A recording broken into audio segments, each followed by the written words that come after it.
Mais qu'est-ce qui se passe actuellement au Congo? Ce n'est un secret pour personne que l'ennemi a installé à la tête des institutions nationales de notre pays des étrangers, en les faisant passer pour des Congolais authentiques. Nous avons toujours dénoncé cette machination diabolique. Depuis quand le Rwandais Kanambe Hippolyte, alias Joseph Kabila, est-il devenu Congolais? Je connais Azarias Ruberwa comme un sujet rwandais qui est venu demander asile politique à Lubumbashi en 1970 au Haut Commissariat pour les réfugiés. Il se dit pasteur comme moi. Peut-il être sérieux et respecter l'évangile en exhibant les documents qui prouvent sa naturalisation en tant que Congolais? Nous disons clairement que nous n'aimons pas ces gens-là et nous disons qu'ils ne sont pas des Congolais. Qu'on cesse de nous endormir. Qu'on cesse de nous endormir avec des critiques stériles. Vous avez armé nos ennemis et impunément ils tuent nos compatriotes, occupent nos terres, pillent nos richesses et violent nos femmes. Lorsque nous prenons conscience du danger et commençons à nous organiser en vue d'arrêter cet état de choses, vous appelez ça xénophobie? Le pasteur Albert Loukoussa,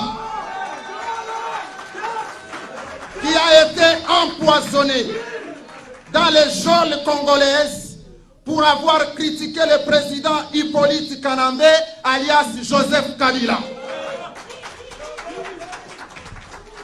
Je suivrai leur exemple, quand pour avoir fait preuve de courage et de détermination, ils ont réussi à changer les cours des choses. Ce que nous ne voulons pas, c'est le fait d'être continuellement victime de la difficile cohabitation entre les populations rwandaises. Où est le problème des Congolais? Si les Hutus et les Rwandais ne s'aiment pas, les Hutus et les Tutsis ne s'aiment pas, où est notre problème en tant que Congolais? Comprenez donc que lorsque l'incompétence s'introduit dans les milieux politiques d'un pays, votre vie en tant que citoyen et votre avenir en tant que nation sont dangereusement menacés.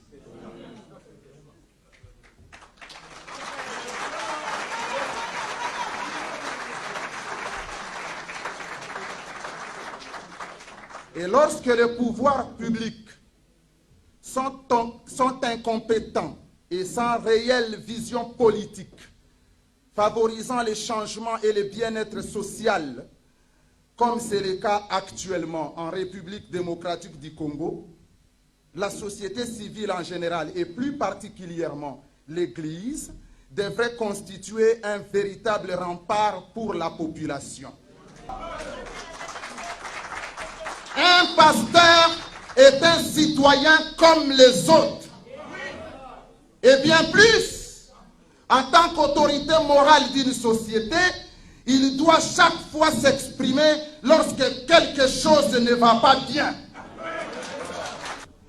Je refuse d'être comme les autres pasteurs. Ce que j'appelle les pasteurs de Mabonza.